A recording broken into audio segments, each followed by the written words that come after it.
Bueno, pues Mónica Valle, hoy tenemos nuevo invitado, una empresa que debe conocer la mayoría de la sociedad empresarial de nuestro país y del extranjero, porque al final el carácter internacional de las mismas es lo que da valor a este negocio. A3Sec, Mónica. Efectivamente, pues A3Sec es un grupo empresarial, está presente en España, en México, en Colombia, como decías, a nivel internacional, y está especializado en ofrecer soluciones en áreas de ciberseguridad, en monitorización y también en inteligencia de negocio, entre otras. Vamos a hablar con Javier Díaz Evans, es socio en A3Sec, es responsable del área global y las operaciones del grupo en las Américas. Conoce de primera mano la gestión de los riesgos tecnológicos, operativos y la estrategia en materia de ciberseguridad. Así que sobre ello vamos a hablar en profundidad, sobre también ese gobierno de seguridad y la necesidad de concienciar, de transmitir esta información de la ciberseguridad a las empresas y sobre todo a las juntas directivas y al equipo directivo. Fundamental que esa alta dirección entienda qué es lo que está ocurriendo y cómo enfrentarse a ello. Pues lo primero de todo es dar la bienvenida a nuestro invitado, Javier Díaz Evans. Buenas tardes, bienvenido a este Cyber After Work. ¿Cómo estás? Muy buenas tardes, un gusto compartir el día de hoy con ustedes. Mónica, Pablo, Eduardo, me encanta saludarlos. Javier, vamos a ver qué es lo que está pasando en los órganos de decisión de las compañías, ¿no? Pero antes sí que te vamos a preguntar, sí te vamos a pedir que nos hagas una visión o una descripción del momento actual que está viviendo la ciberseguridad. Desde esa visión estratégica de A3Sec, ¿qué momento estamos viviendo en este fin de 2021? Si lo tenemos que poner en la lista del libro Guinness de los récords, se pondría en primera página en todos los sentidos, ¿no? Ahora que está terminando, Javier, ¿en qué momento nos encontramos de la ciberseguridad? Bueno, si lo miramos desde este fin de semana, yo creo que ha sido una locura con la vulnerabilidad que se presentó la semana pasada, pero viéndolo realmente dentro de las organizaciones, lo que estamos viendo es una transformación no solo de la organización, sino de la misma función de ciberseguridad. Y cuando hablamos de esa transformación, pues se soporta en tres elementos que me parecen fundamentales. Uno, un gobierno cada vez mucho más fuerte para la toma de decisiones, en el que, digamos que veníamos desarrollando habilidades en la gestión de riesgo y utilizando la metodología de riesgo para tomar las decisiones. Y ahorita ya nos estamos dando cuenta que ese modelo de riesgo hay que ampliarlo a los modelos de incertidumbre. Ese sería como el primer elemento. El segundo está en el uso de las tecnologías que todas las organizaciones están utilizando. La ciberseguridad soportada en datos se vuelve un elemento fundamental. La ciberseguridad soportada en los temas de automatización, la ciberseguridad soportada en el machine learning y todas estas soluciones tecnológicas que lo que hacen es evolucionar nuestra propia función de seguridad. Y el último punto que me parece fundamental es la eficiencia operativa de la función de seguridad.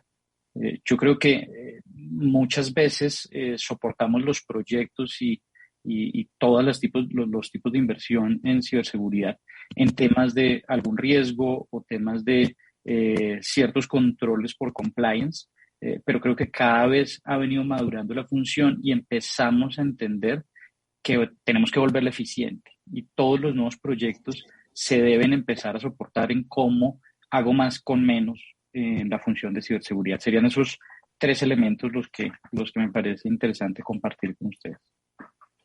Bueno. Y cara a estas optimizaciones, ¿cómo conseguir normalmente este tipo de optimizaciones o en qué os apoyáis para lograr estas optimizaciones en la función de seguridad? Muy bien, yo digamos que estamos viendo una transformación bastante interesante en la automatización de procesos. Creo que ese es el caballito de batalla de los últimos 2 años de la ciberseguridad, implementación de herramientas que nos ayuden a automatizar cualquier tarea que sea repetitiva y que la pueda ejecutar algún tipo de herramienta y empezar a construir esos procesos de atención, respuesta a incidentes y los mismos procesos del día a día de la seguridad, como la creación de usuarios, la gestión de los privilegios, los temas de gestión de vulnerabilidades y de postura de seguridad, deberían empezar a utilizarse herramientas que nos ayuden a volver más eficiente ese tipo de actividades. Entonces, lo veo muy soportado en esas capacidades de crear automatización y de ayudarnos a que las personas o ese equipo de trabajo de la función de seguridad se dedique a temas de más valor, a toma de decisiones, a investigaciones, a repensar un poco cómo debemos desarrollar la ciberseguridad y que esas tareas operativas las apalanquemos en herramientas tecnológicas.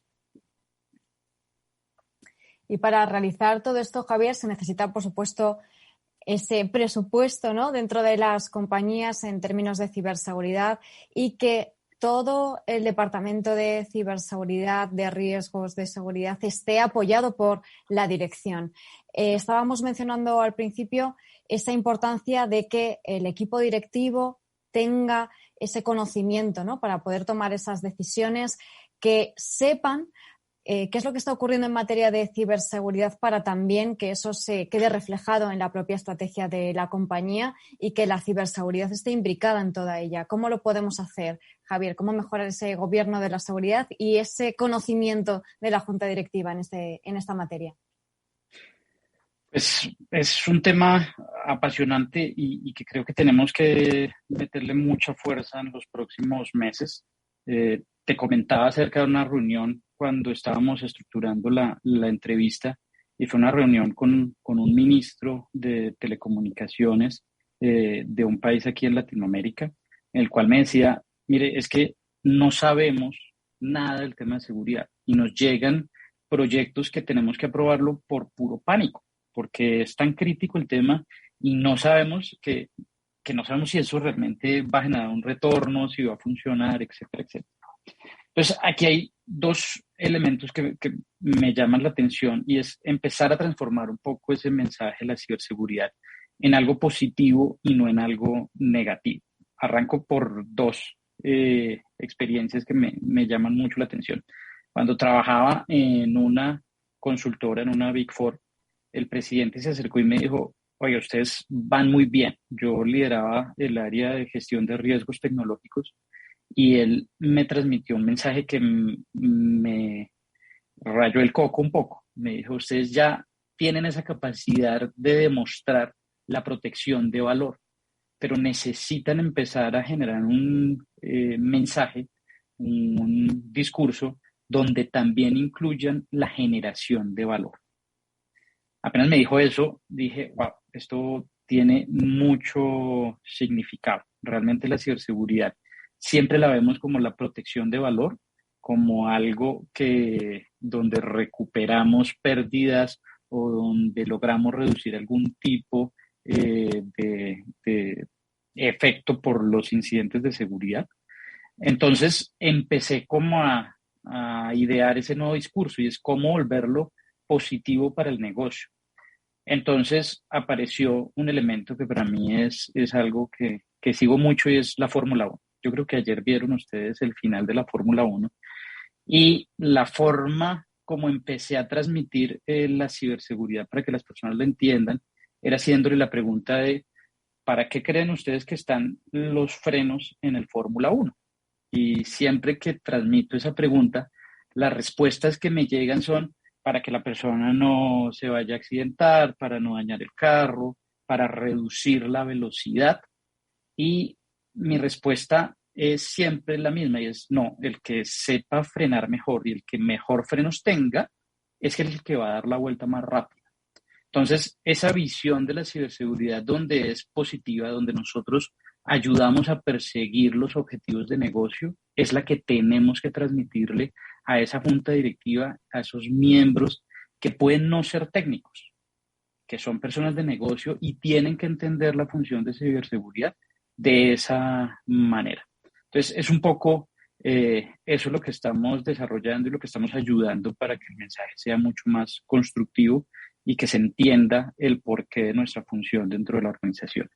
Ojo que en ese cambio de paradigma al que hace referencia Javier, Desde A3Sec también trabajan otro, que por otro lado hemos comentado muchas veces en el programa, que es el concepto de la ciberresiliencia. Una vez que te atacan, pues ser ágil en ponerte de pie nuevamente. Sin embargo, nuevamente A3Sec viene a romper el paradigma.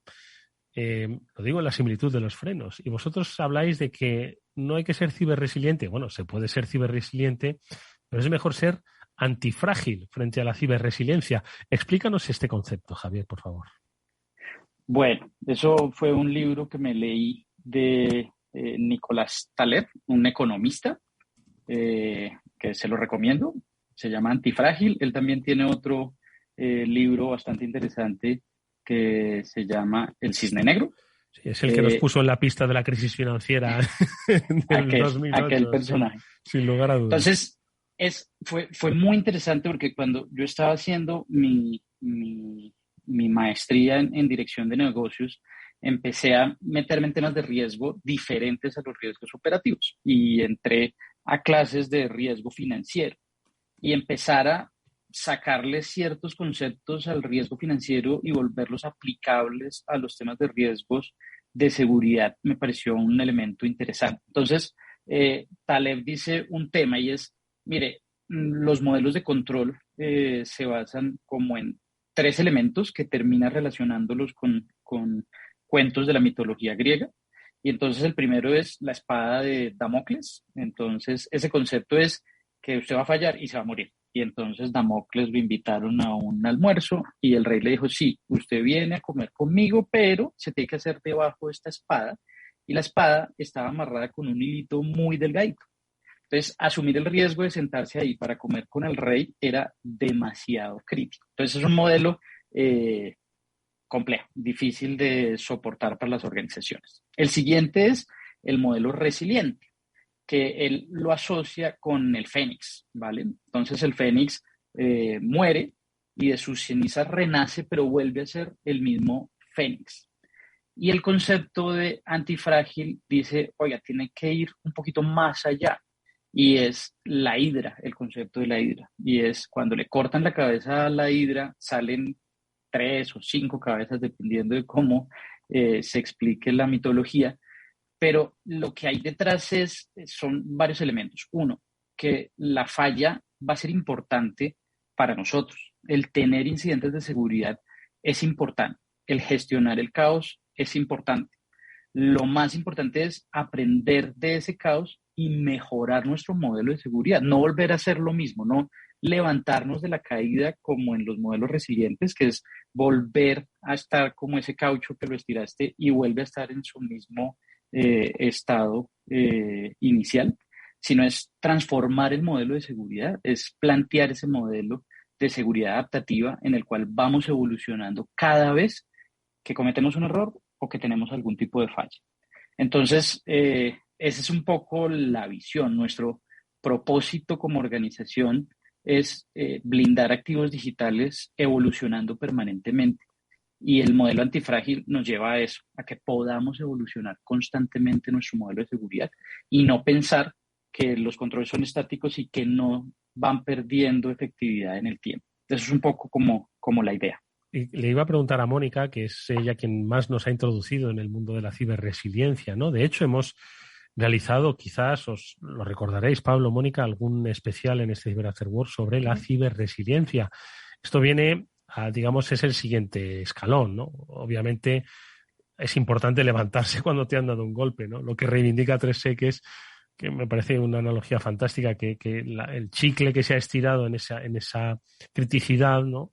Pues no vuelva al mismo estado porque seguimos siendo igual de vulnerables, ¿no? Moni, ¿qué te parece? Así es.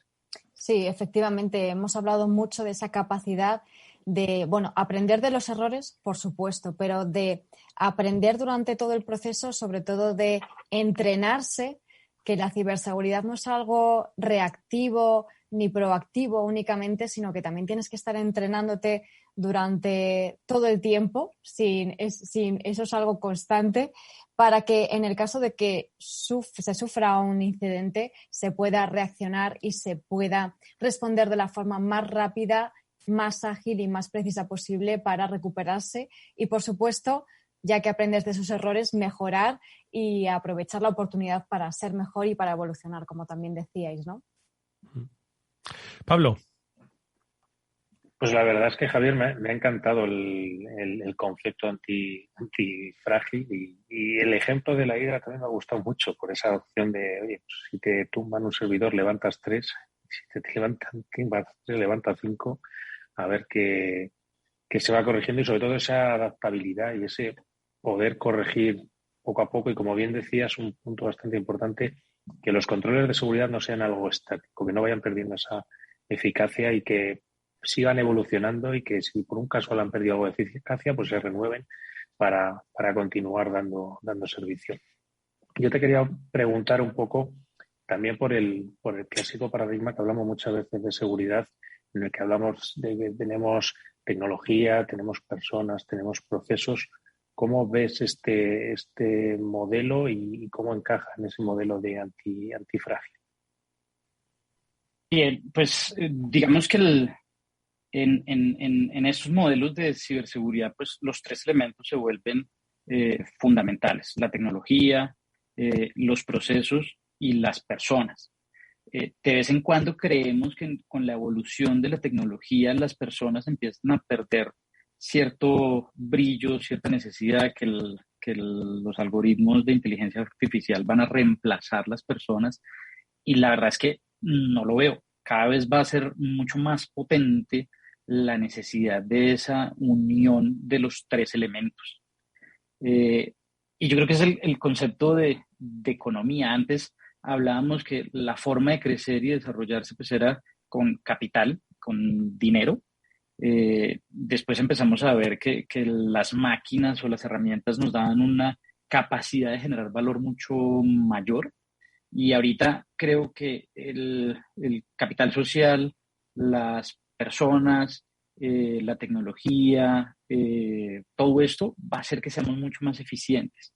¿Y a dónde traigo el tema de capital social? Porque aunque es un concepto de economía, me parece supremamente aplicable en la ciberseguridad, y es el ecosistema, el compartir conocimiento e inteligencia se vuelve demasiado crítico. Estuve en las charlas del CCNCERT hace 2 semanas y se planteaba ese tema de cómo compartir entre los SOCs, cómo generar esa base de datos de inteligencia unificada para que todos consuman. Eso se vuelve fundamental y eso es capital social, el cómo entre todos nos unimos para enfrentar los incidentes. Entonces, por supuesto que en todo el modelo, sobre todo de ciber antifrágil, está ese hecho de que cada componente lo que tiene que hacer es multiplicar las capacidades que tenemos, que no es solamente tecnología, porque últimamente soy muy crítico al manejo que se le está dando al marketing de ciberseguridad, y es cualquier cosa la convertimos en un nuevo producto y realmente no es un nuevo producto.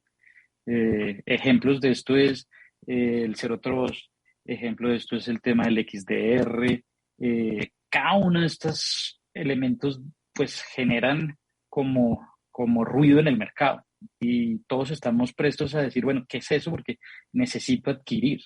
Pero nuestra función de seguridad genera valor si todos los componentes terminan uniéndose y funcionando de la manera adecuada. Es un poco el concepto, no es solamente un firewall o una nueva generación del firewall o un elemento de nueva tecnología, sino es garantizar que todo se acople y que todo garantice que funciona para nuestra organización.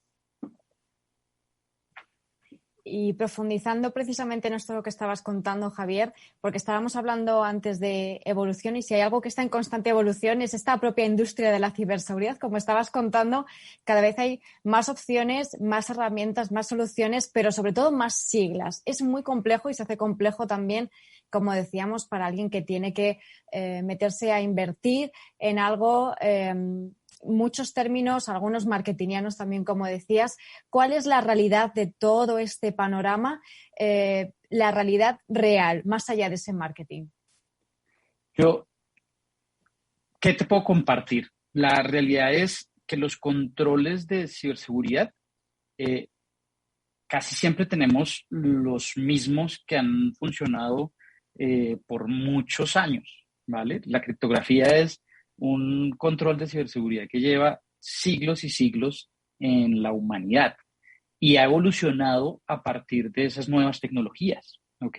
Entonces pasamos de la cinta, ya no me acuerdo cómo se llamaba, pero por allá en época romana, donde estaba dentro de una botella y si se rompía la botella, entonces el vinagre dañaba el mensaje. Después veíamos en 1500 que habían ciertos aparatos mecánicos que si tú girabas, pues ya podías abrir para leer el mensaje, máquina Enigma, y ahorita estamos viendo criptografía cuántica y ciertos elementos que nos ayudan a evolucionar el mismo control. El tema, ejemplo, del XDR, que es algo que ahorita se habla mucho. Escuchando una charla de Anton Joaquín, que fue de Gartner muchos años y que ahora están en Google apoyando la solución de analítica de ciberseguridad. Él decía, mire, hay tres vertientes de lo que es un XDR. Es un EDR con unas capacidades adicionales, o sea, un EDR con mayor capacidad. Es la unión del EDR y el NDR, o es un SIEM avanzado. Y esos son como los tres elementos. Pero al final de cuentas, cada fabricante te va a dar una visión diferente de lo que es su XDR. Pero no es más que la misma tecnología que viene evolucionando con algo más, con algo adicional. Entonces, yo creo que el mensaje hacia los oficiales de seguridad, hacia los responsables de seguridad es entender cómo volvemos más eficientes los controles que tenemos. El ejemplo de Zero Trust, pues Zero Trust son funcionalidades o elementos que se vienen desarrollando en herramientas como Firewall o en la misma arquitectura de red segura desde hace muchos años. O sea, yo veía autenticar usuarios para acceder a ciertos servicios en el 2004 cuando implementaba Checkpoint en esa época. Entonces, muchas de las teorías del Zero Trust pues son evoluciones y cosas que se vienen trayendo y que con ciertas mejoras en la tecnología pues se le puede ofrecer al mercado. Pero eso es un poco cómo está funcionando. Hace 3 años era la locura con el tema de Machine Learning. Todas las soluciones tenían Machine Learning y ese era el concepto que venían por detrás. Y cuando se profundizaba, pues la lógica que había detrás de Machine Learning era bastante escasa. Pero se unen a esos conceptos con tal de posicionar los productos. Entonces, el mensaje es: profundicemos muy bien, entendamos bien las necesidades y lo que queremos cubrir y ver bien las eficiencias al reemplazar controles existentes con estas nuevas tecnologías. Eso es lo que me parece más importante. Oye, Javier, para dejar como mensaje. Dime. Esas son las herramientas, pero que tienen que estar organizadas, ¿no? También tenéis una propuesta interesante desde A3E, que es con respecto a cómo deben evolucionar el concepto actual de cómo se organiza, ¿no?, el control y prevención de esos ciberataques a través de los SOCs, de los Centros de Operaciones de Ciberseguridad. ¿Qué es lo que proponéis? ¿Cuál es la evolución que proponéis desde A3E? Bueno, desde hace muchos años hemos estado en el mundo de la analítica de ciberseguridad. Como ustedes saben, A3Sec sale de Alienbol. Muchos de los que trabajan en A3Sec fueron del equipo de desarrollo o de consultoría de Alienbol, y ya cuando Alienbol se dedicó solamente al desarrollo de producto, nosotros salimos a ofrecer esos servicios que ayudamos a montar desde el 2000 en grandes ISPs y en muchos bancos. Entonces, ¿qué entendimos? Entendimos que la mejor forma de tomar decisiones está basado en datos. Y eso yo creo que lo entendimos hace mucho tiempo y las organizaciones lo están entendiendo. Su transformación digital se basa en explotar al máximo los datos. Ese es el primer elemento. Con datos entender todo, entender cómo estamos, entender nuestra postura, entender qué está pasando alrededor para tomar las mejores decisiones. Y cuando arrancamos con la postura de seguridad es el primer elemento. ¿Qué es lo que tengo que proteger? Tú ves, y la gran problemática que siempre converso con los CISOs es: oiga, ¿usted sabe realmente lo que está protegiendo? ¿Tiene el inventario de activos claro? ¿Sabe cuánto cambian los activos? Y si tú ves ahorita con la migración hacia nube, pues tenemos activos digitales que son efímeros, que se prenden por minutos, por horas, y ese inventario de activos está cambiando constantemente. Entonces, ayudamos primero a entender muy bien cuáles son esos activos que tenemos que proteger y a verificar cuál es su estado de seguridad actual, validando configuración, vulnerabilidades, problemáticas que se estén generando por la activación de ese servicio. Y eso todo lo hacemos a partir de los datos. El segundo elemento que se vuelve fundamental está en entender las amenazas que pueden afectar ese activo digital. Y al entender las amenazas, pues yo lo pongo en tres puntos que se vuelven críticos. Lo primero, los casos de uso o los indicadores de ataque. Y es cómo tengo yo habilidades o capacidades para detectar esas amenazas que se están moviendo en el ambiente. Entonces, esos indicadores de ataque son las reglas de correlación, el entender muy bien a través de los logs qué es lo que está pasando y saber si eso puede ser crítico para mi organización. El segundo elemento es detectar lo desconocido. Y cuando hablamos de detectar lo desconocido, es ese tema de la incertidumbre. No sabemos todas las técnicas y todas las tácticas que generan los atacantes, pero lo que sí podemos entender es si hay algo raro que se sale de los parámetros normales. Entonces, aquí, ¿qué estamos haciendo? Creando modelos de Machine Learning que nos ayuden a entender cosas que se salen de los parámetros normales y empezar a clasificar toda la información en 4 grandes grupos. Lo conocido bueno, que sería la infraestructura que yo voy a proteger. Lo conocido malo, que ya son todos los indicadores de compromiso que se generan en la inteligencia de seguridad. Entonces, URL, direcciones IP, artefactos que ya sabemos que son malos. Y el mundo de la incertidumbre, que es lo bueno desconocido y lo malo desconocido, que es lo más crítico, ¿vale?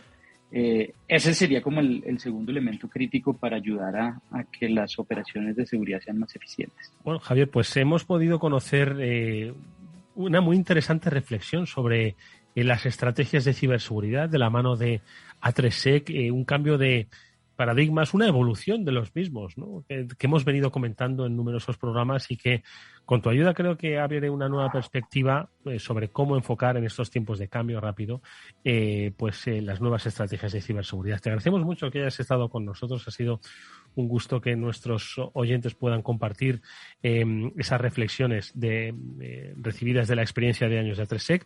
Te invitamos, por supuesto, a que repitas en este Cyber After Work. Os seguiremos la pista de cerca. Gracias a Javier Díaz Evans, el director global de ventas de A3Sec. Hasta muy pronto, Javier. Mil gracias, un abrazo y espero que sigan apoyando este tema de sensibilizar a las personas en temas de seguridad. Lo haremos, especialmente a los directivos. Pablo Sanemeterio, Mónica Valle, gracias como siempre, ha sido un placer estar con vosotros.